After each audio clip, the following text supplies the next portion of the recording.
हो पप्पा, red alert. हो हो, आलोच. या लवकर.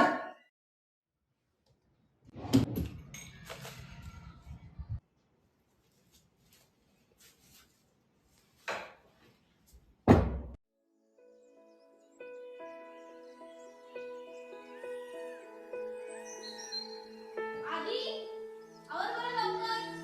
काका आले. जा, पाणी दे त्यांना.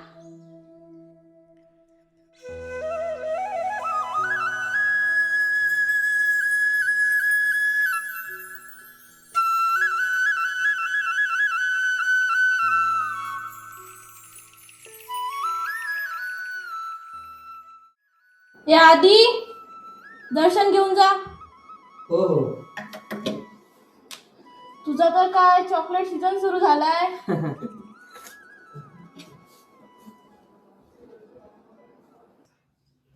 अरे मग काका कधी आलेत?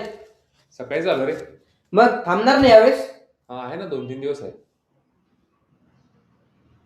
मग काय चाललंय आणखीन? काही नाही, नेक्स्ट वीक मध्ये पेपर आहे, त्याचीच तयारी चालू आहे. अरे किती वाजले बघ. तुला कॉलेजला नाही जायचं का? अरे हो, चल निघतो मी. चला काका, येतो.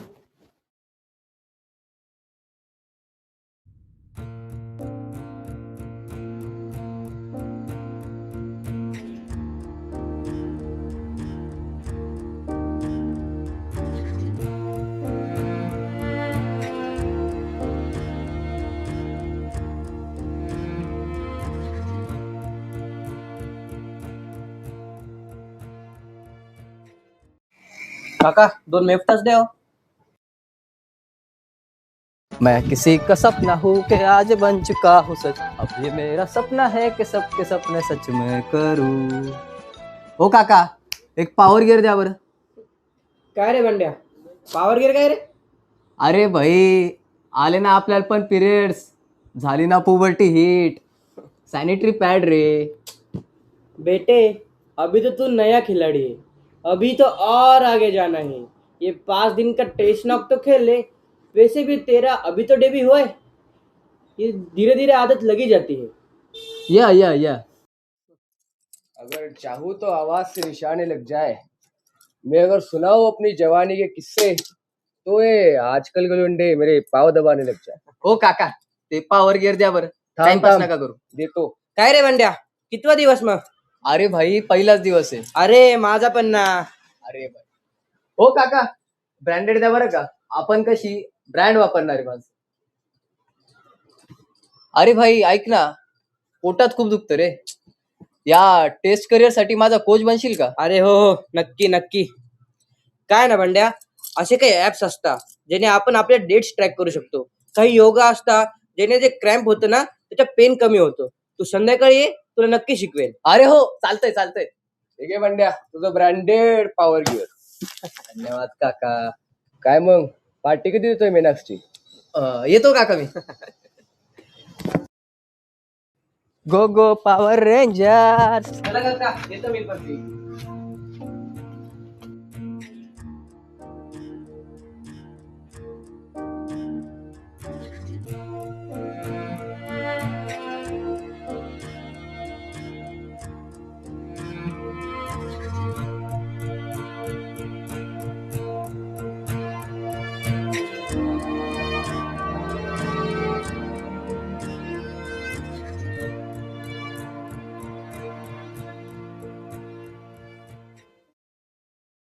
काय भाई, लेट झाला.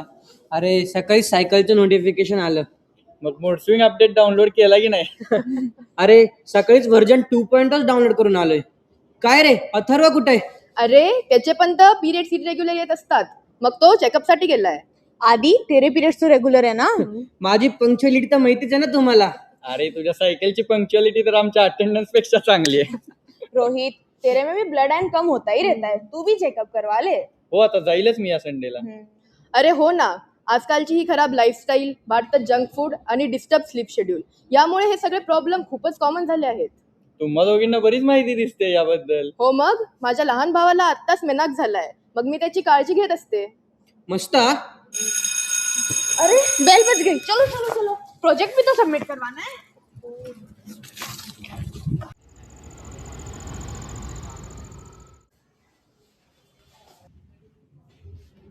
अरे आधी बेटा थांब, तू आराम कर, मी आलोच गरम पाण्याची पिशवी घेऊन. ठीक आहे पप्पा.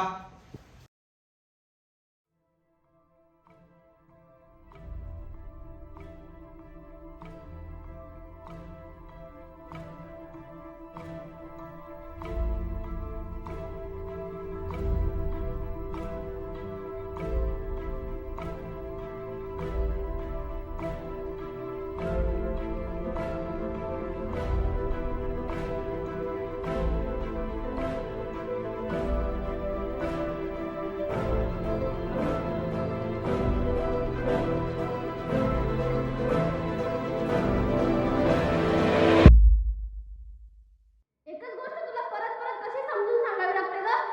100 वेळेस तुला समजून सांगितलंय. 100 वेळेस तुला दर महिन्याची गोष्ट आहे ग. परत परत तीच चूक कशी करू? दर महिन्याची गोष्ट आहे ग. एकच गोष्ट तुला परत परत 100 वेळेस तुला सांगावी लागते. 100 वेळेस तुला समजून सांगितलंय. दर महिन्याची गोष्ट आहे ग. परत परत तीच कशी करू शकते तू? तुला किती वेळेस सांगितलेलं कावळा शिवला किचन मध्ये पाय ठेवायचं नाही म्हणून? अगं आई पण काय मी आत आली तर ते मला काही माहित नाही. तू निघ आधी. आई पण निघ म्हटलं ना.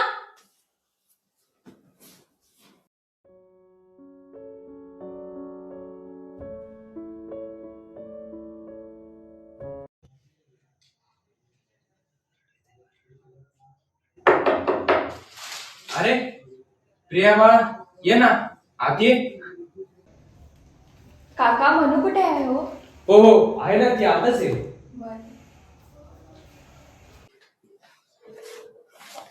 काय ग किती वेळ?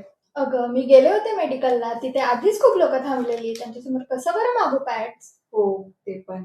हे घे, तू सांगितले होते ना आणायला. चल मग येते ना कॉलेजला. नाही ना, आई बोलली घरीच बस म्हणून. काय रे काय बघतोय? तुझ्या कामाच्या गोष्टी नाही त्या. जा दुधाची पिशवी घेऊन ये.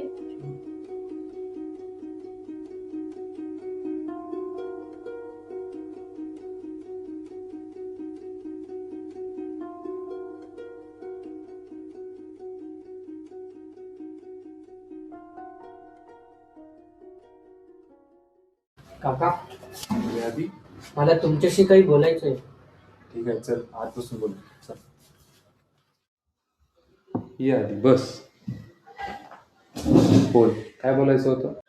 काका मला आज एक स्वप्न पडलं की मुलांना पिरियड्स आले तर ते तर त्याला नॉर्मलाइज करतील, मग हे मुलींच्या बाबतीत का नाही? तुला काय वाटतं मुलींसाठी पिरियड्स नॉर्मल नाही आहेत? हा सगळा सोशल स्टिग्मा आहे की मुलीने पिरियड्स मध्ये हे करू नये, तिथे जाऊ नये, हे खाऊ नये, बस एका कोपऱ्यात बसून राहावं. मग काका यात चूक कोणाची? समाजाची? हो, आणि समाज म्हटलं की तू पण आला आणि मी पण. माझी चूक? हा, तुला जरी या गोष्टीचं ज्ञान असलं ना तरी तू या गोष्टीबद्दल बोलू नाही शकत. अहो पण आई मला किराणा आणायला लावते, दूध पिशवी आणायला लावते, औषधे गोळ्या देखील आणायला लावते, पण सॅनिटरी पॅड कधीच नाही. अरे आधी बाळ, कसं आहे ना, तुम्हा टीनेजर्सला याबद्दल माहिती देण्याच्याऐवजी समाजाने याला एक गूढ रहस्यच बनवून ठेवला आहे. आणि या पिढ्यानपिढ्या चालत आलेल्या परंपरेला तडा जाऊ नये म्हणून कोणी याबद्दल बोलायलाच तयार नाही. काका मग हे असंच चालत राहणार का? हे कुणी बदलणार नाही का? बदलेल ना, नक्कीच बदलेल. ज्यावेळेस विचार हे चालत आलेल्या परंपरेवर नाही तर या गोष्टींच्या योग्यतेवर आधारित असतील. म्हणून आधी नेहमी लक्षात ठेव. मासिक पाळी, 2 शब्द पण बोलताना आवाज मात्र अर्धा. लाल रंग आठवतो तेव्हा गुलाब आठवतो. प्रेमाचीच खूण समजली जाते, पण तोच लाल एखाद्या कपड्यावर दिसला की मान खाली, आवाज शांत आणि नजर चुकवली जाते. पिशवीत पॅड लपवलं जातं जसं काही एक जगाचं गुप्त दस्तऐवजच आहे, आणि मुलगी ते चालताना जगते तिची हृदयाची धडधड जपा. पण सांगा ना, ज्याच्याशिवाय जन्म नाही तोच विषय अशुद्ध कसा? पहिली पाळी तेव्हा अभिनंदन, तू मोठी झालीस असे म्हणतात, आणि त्याच श्वासात इकडे येऊ नको, हे हात लावू नको, गप्प बस असेही म्हणतात. शरीर जेव्हा स्त्रीपण स्वीकारतं तेव्हाच समाज तिला बाजूला सारतो. रक्त जेव्हा परिपक्वतेची खूण असतं तेव्हाच त्याला लाजेचं लेबल लावलं जातं. तिचा लाल रंग अशुद्ध नाही, तुमच्या नजरेतला गैरसमज अशुद्ध आहे. तिचं 1 आठवड्याचं मौन कमजोरी नाही, तुमचं वर्षानुवर्षाचं मौन हे खरं दुर्बल आहे. आम्हाला पिरियड सामान्य करावी लागत नाही, ती जन्मतःच सामान्य आहे. आम्हाला फक्त बोलायचा आवाज मोठा करायचा आहे. कारण लाल म्हणजे लाज नाही, लाल म्हणजे जीवन आहे.